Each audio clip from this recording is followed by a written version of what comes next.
Hello everyone, welcome back to our channel. Today I am going to show you how to easily update or change your linked bank account information on Cash App.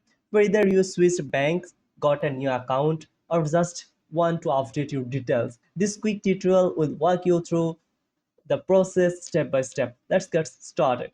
First, unlock your phone and open Cash App.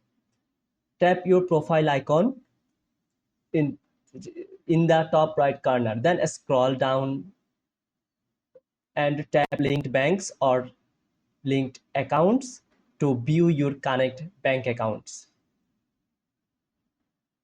Next, select the bank account you want to update.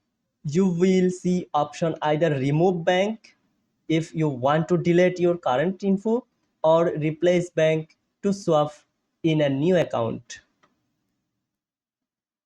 Follow the prompts to enter new bank details like routing number, account number. Make sure to double check the number for accuracy to avoid any issues. Once done, confirm and save your bank details. That's for it today. If you found it's helpful, subscribe to our channel. Thanks for watching, and we will see you in the next one.